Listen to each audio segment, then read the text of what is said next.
They have done a 83 movement, sir. 83 was a turning moment for Indian cricket when we won. Women winning at home ground, a turning moment. And that stadium, that energy that I saw arose up. Something I've not seen. At least either match that day was like the energy, the amount of cheering, next level. She made it very tense match. All of us were on the edge of our chairs, sir. We enjoyed it so much. This is from the beginning, cricket is a glamorous game.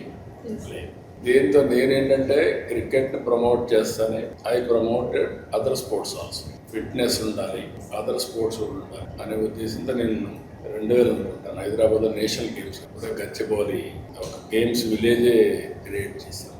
అక్కడ నుంచి national ఆ games కూడా other games కూడా importance. మనకు only cricket ఆడాం దేశ వారసత్వం. Badminton was I think the biggest push. అదే all games చేసాం. బ్యాడ్మింటన్ మనం గోపించాను, కిందకు వస్తే అతనికి సైట్ ఇచ్చాం, అందరినీ ప్రమోట్ చేసాం. ఫస్ట్ మనం వచ్చింది వెయిట్ లిఫ్ట్ రిలేషన్తో స్టార్ట్ చేస్తాం. నేను గోపించందుకు అవార్డు వచ్చింది. అప్పుడు పాలసీ అప్పుడు ఎవరు డబ్బులు ఇచ్చేవాళ్ళు కాదు. నేనే అప్పుడు ఏం చేశానంటే గేమ్స్ ఆడితే చాలా మంది ఎందుకు ఆడడం లేదు, గేమ్స్ అనేది పెద్దగా ఉండదు అనేది ఒక థీరీ. తర్వాత మీకు ఆ గేమ్స్లో కూడా క్రికెట్ ఆడితే మీకు ఒక స్టేజ్ పోయిన తర్వాత డబ్బులు విపరీతంగా వస్తాయి. అది ఒక మిగిలిన గేమ్స్లో డబ్బులు వచ్చేది కాదు. నేను అప్పుడు ఆ గేమ్స్ కూడా అట్రాక్టివ్గా చేయాలనే ఉద్దేశంతో పుట్టలు 25 లక్షలు ఇచ్చాను మలేసి.